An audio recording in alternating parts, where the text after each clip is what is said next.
इस चेहरे को गौर से देखिए। इसे देखकर क्या कोई कह सकता है कि यह लड़की बड़ी ही बेरहमी से किसी की जान ले सकती है?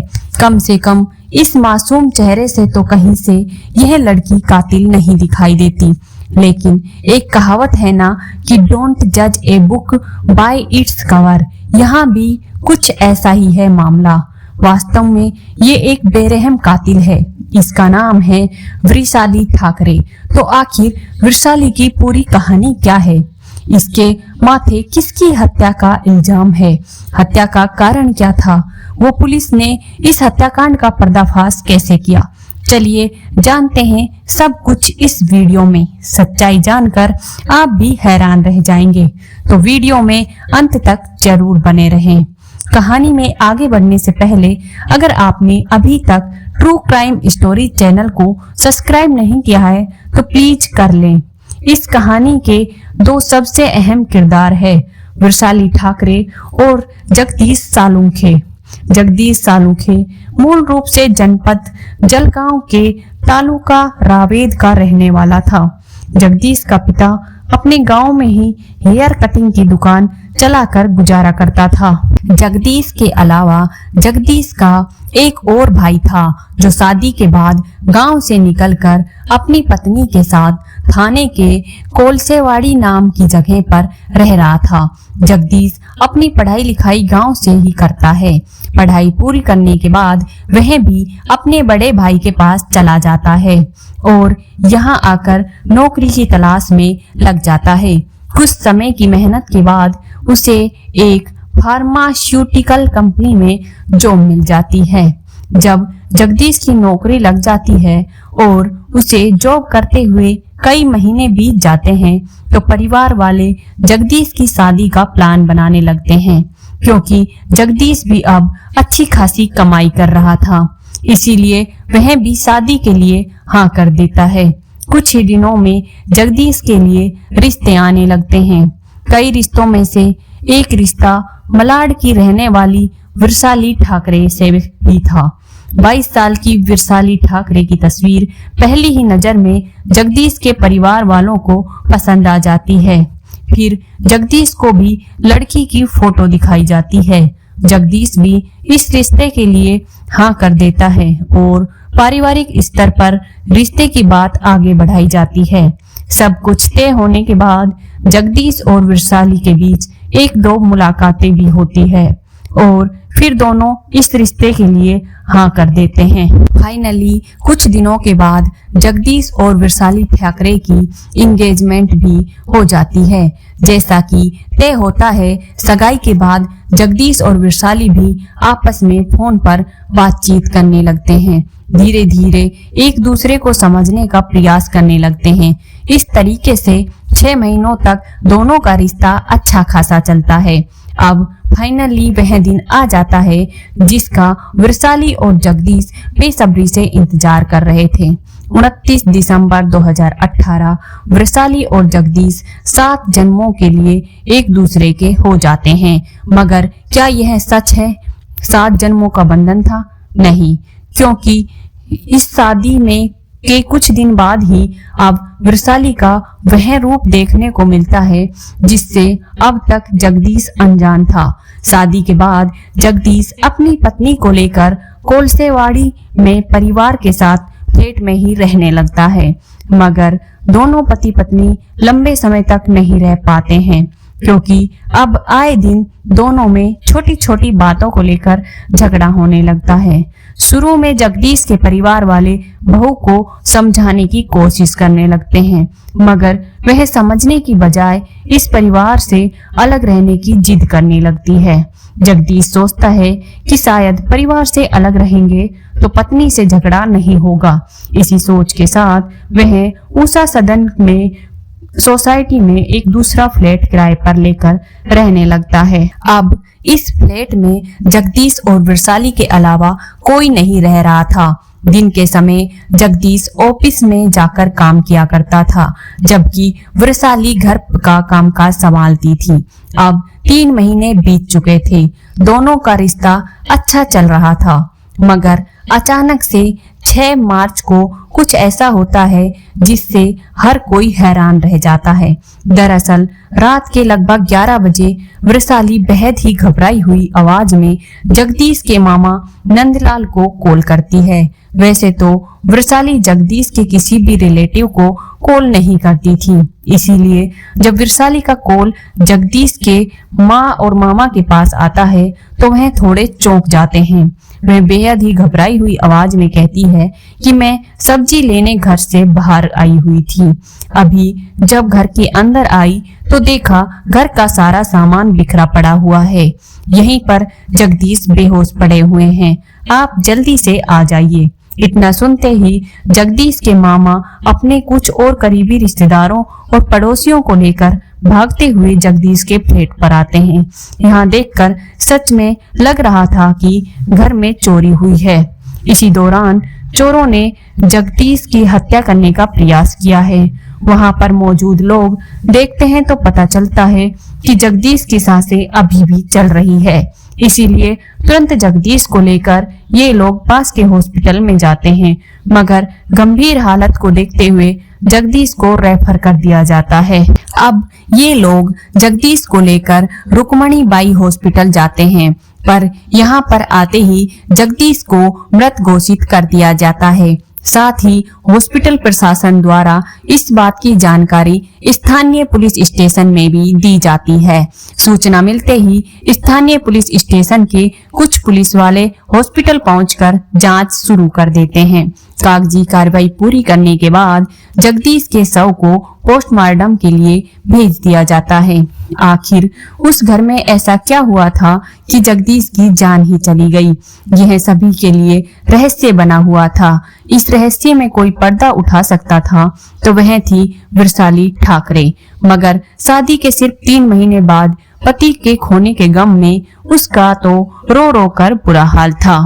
पुलिस वाले भी स्थिति को समझते हुए जल्दबाजी ना दिखाकर संयम से काम लेते हैं। कुछ इंतजार के बाद जब वृषाली की स्थिति कुछ बेहतर हो जाती है तो पुलिस वाले उससे बातचीत करके मामले को समझने का प्रयास करते हैं। अपना बयान दर्ज कराते हुए वृषाली कहती है कि जगदीश देर शाम अपने काम से लौटने वाले थे। तभी उसने जगदीश को फोन करके बताया था कि घर में सब्जी खत्म हो गई है, तुम बाहर से लेते आना। मगर जगदीश बिना सब्जी के ही घर आ जाता है। वृषाली के बयान के अनुसार जब जगदीश ऐसे ही घर चला आता है तो वृषाली खुद ही सब्जी लेने मार्केट चली जाती है। जब वह वापस आती है तो देखती है कि घर का दरवाजा खुला हुआ है। वह घबराहट में घर के अंदर जाती है। तब उसकी नजर घर के अंदर बिखरे पड़े सामान पर पड़ती है। वृषाली आगे बताती है कि घर के अंदर से ही उसके कीमती गहने भी गायब हुए हैं। वृषाली अपने बयान के दौरान आशंका जताती है कि शायद घर में चोर चोरी करने आए होंगे। इसका जगदीश ने विरोध किया होगा, जिस कारण चोरों ने जगदीश की हत्या कर दी है। धारा 174 के तहत इस मामले में पुलिस अज्ञात चोरों के खिलाफ मामला दर्ज करते हुए अपनी जांच शुरू कर देती है। दूसरी तरफ पुलिस इस मामले में जगदीश के पोस्टमार्टम रिपोर्ट का भी इंतजार करती है ताकि खुलासा हो सके कि हत्या कैसे हुई है। इसी सिलसिले में पुलिस वाले हॉस्पिटल जाकर जानकारी जुटाना शुरू करते हैं। अब पुलिस वालों को पोस्टमार्टम करने वाले डॉक्टरों से जो जानकारी मिलती है उससे इस केस की पूरी दिशा ही बदल जाती है। दरअसल डॉक्टर बताते हैं कि जगदीश की हत्या रस्सी से गला घोट कर की गई है। इतना ही नहीं, रस्सी से गला घोटने से पहले जगदीश को जहर भी दिया गया था। अब यहाँ पर एक सवाल खड़ा हो जाता है कि अगर चोर चोरी करने आए थे और जगदीश की हत्या की है तो वह हत्या करने से पहले जहर क्यों देंगे? अब पुलिस वालों का शक वृषाली पर ही आने लगता है कि कहीं वृषाली ने ही तो कुछ गड़बड़ नहीं की है, क्योंकि तब घर में इसके अलावा और कोई नहीं था। इसी शक के आधार पर पुलिस वाले एक बार फिर से वृषाली से पूछताछ करने का फैसला करते हैं। शुरू में वह अपने पुराने बयान पर टिकी रहती है और चोरी और चोरों द्वारा हत्या करने की बात पर टिकी रहती है। लेकिन जब पुलिस वाले कुछ सख्ती दिखाकर पूछताछ करते हैं तो वैशाली चौंका देने वाले खुलासा करती है। दरअसल जब वैशाली और जगदीश की एंगेजमेंट हुई थी तब यह रिश्ता वैशाली को पसंद था, मगर जब एंगेजमेंट के कई महीने बीत जाते हैं तो वैशाली का मन जगदीश से भर जाता है। मन भरने की वजह से जगदीश का सिंपल होना था। वैशाली चाहती थी कि जगदीश स्टाइलिश कपड़े पहने पार्टियों में आए जाए और उसे हमेशा घुमाने ले जाए, मगर जगदीश सादा जीवन जीना पसंद करता था। जब वैशाली देखती है कि जगदीश का पहनावा और लाइफ स्टाइल उसकी पसंद के अकॉर्डिंग नहीं हो रहा है तो वह शादी के लगभग 20 दिन पहले ही जगदीश से कहती है कि वो ये शादी नहीं करना चाहती क्योंकि वह अपना कैरियर बनाना चाहती है, फिर उसके बाद शादी करेगी। इस बात की जानकारी जगदीश अपने परिवार वालों को देता है। फिर जगदीश के परिवार वाले वैशाली के परिवार वालों को इस बारे में बात करते हैं। जब वैशाली से उसके माता पिता पूछते हैं तो वह कहती है कि ऐसा कुछ नहीं है, वह शादी के लिए रेडी है।